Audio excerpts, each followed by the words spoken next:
There is a big research study that was put out by Microsoft that is catching all sorts of headlines and attention, and the number of clickbait articles I've seen on it. I've actually read the research report, which is why the clickbait articles just drive me nuts, because it's like, this does not represent the study well.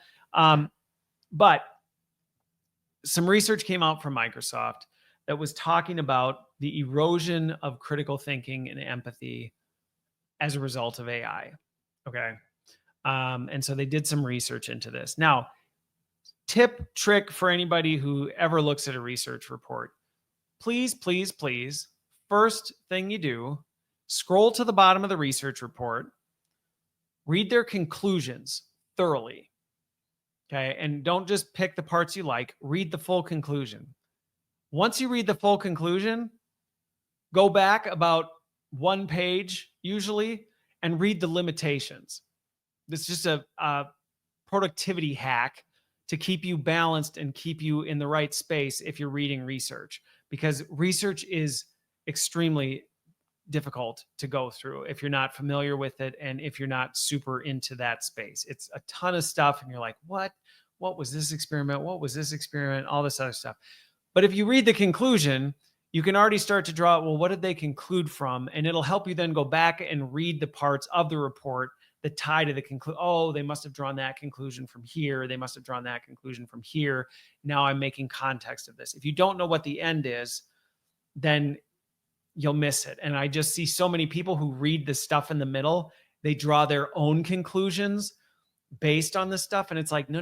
That is like the wrong way to approach research at all. Do not look at the middle, then reverse engineer your own conclusions based on that, and then go according to research, blah.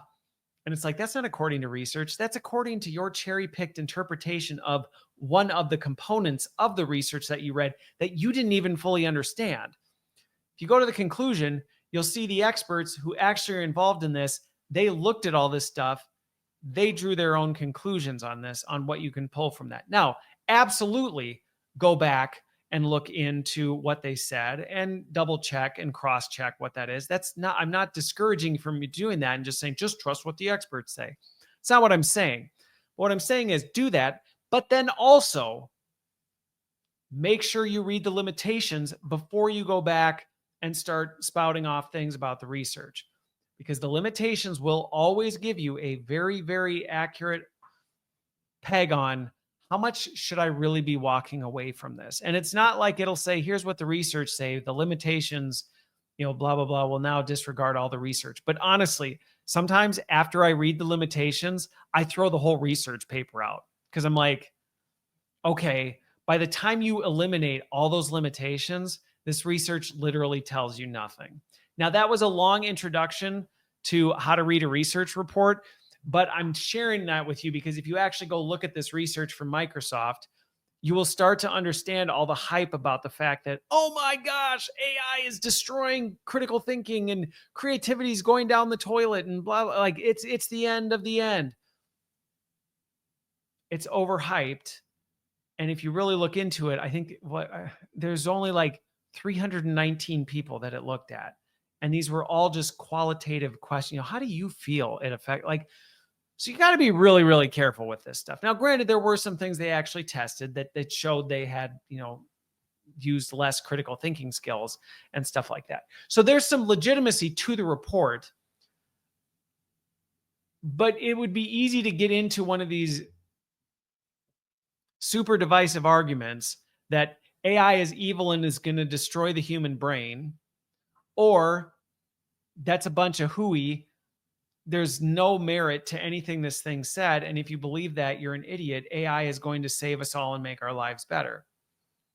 It's not either of those two. It really, truly, digging through the research actually validates a lot of the things that I think many of us probably, if we think about it, logically go, yeah, I guess that does make sense.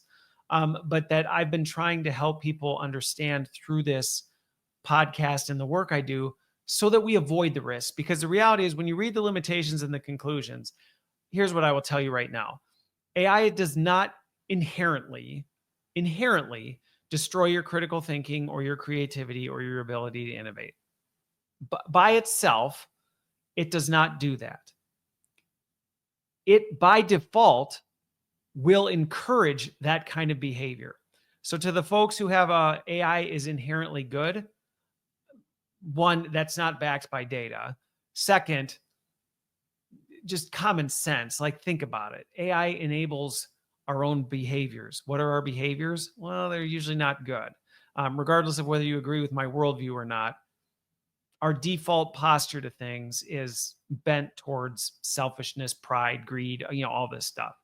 So when you take that into account, then you can walk away from this research from Microsoft and go, okay, so to deny the fact that our critical thinking skills, our creativity, and our ability to do complex reasoning is at risk, it would be foolish to ignore those things. It really, truly would. And if you're just somebody who's like, that's stupid and I'm just going to go with it, I'm telling you, it's worth checking out Microsoft's research report on it because it does highlight some of these risks. However, if you're someone that thinks AI is evil and going to destroy mankind, and if you use it, your brain's going to melt and turn into goo, if that's what you walk away from this report from, then I would encourage you to go back to the limitations and actually read the conclusions that it talks about. Because the reality is, it's highlighting some serious risks. And I think where you look at it, many of the exercises that they did is, and this is one of the cautions. I just saw an ad for this the other day. OpenAI now can automate all of your tasks. And it sounds really good on the surface. Great. I don't like to think about this. I'll just let AI take care of it for me. On the surface, that sounds really good. But the problem is, when things start to be automated, you stop thinking. The more you automate, the less you're thinking, because you're not thinking about the things that are happening. And, oh, if I do this, that has implications on this. Maybe I need to make a different decision. It's just happening and you're not putting thought into it. And what they did find with this is your critical thinking skills and your complex reasoning will start to erode. It'll start to atrophy, which, as I read the report, I went like, well, duh. I mean, anybody who's done anything with human fitness or physical fitness knows if you don't use a muscle, what happens to it? It atrophies. If you don't lift weights for years and years and years and you go into the gym, are you going to be stronger? No. The science and the data shows that. You don't need me to tell you that. If you used to bench 225, you took 2 years off and you go bench and you throw 225 on the rack, I can promise you there's a good chance you might choke yourself out. So the same is true with your brain.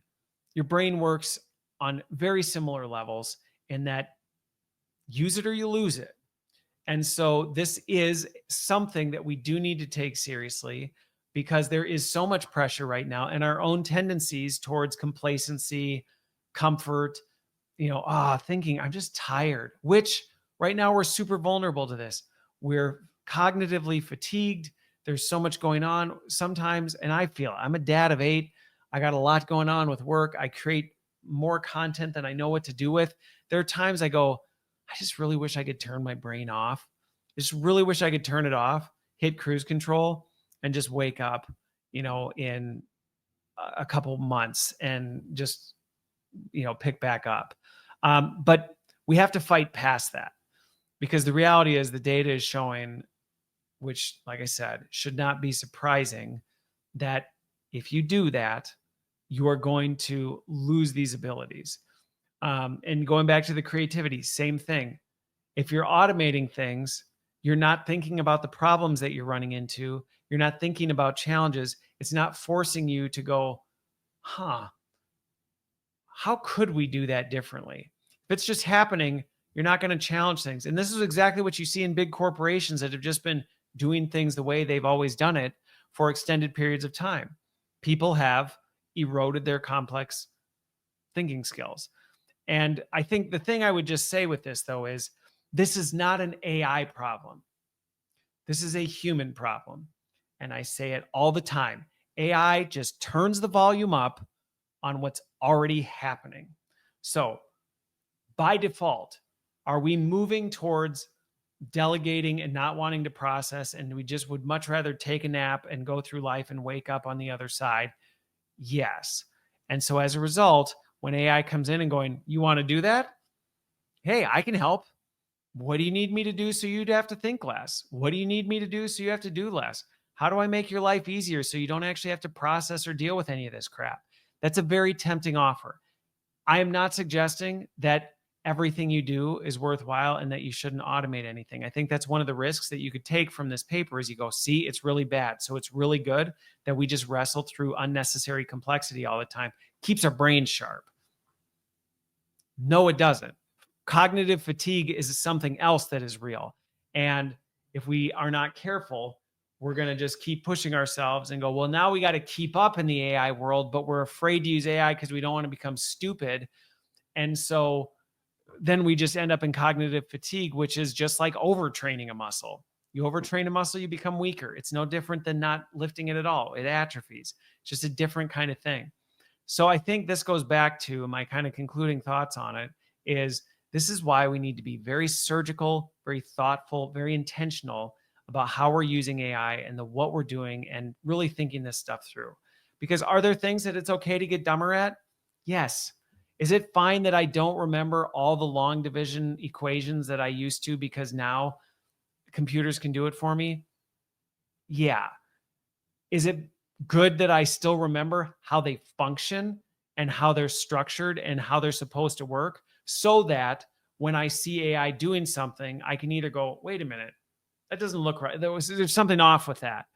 Yes. And I think threading that needle is going to look different for everybody, but we've got to watch it because if we don't, we are just going to become mindless mush if we're really not careful.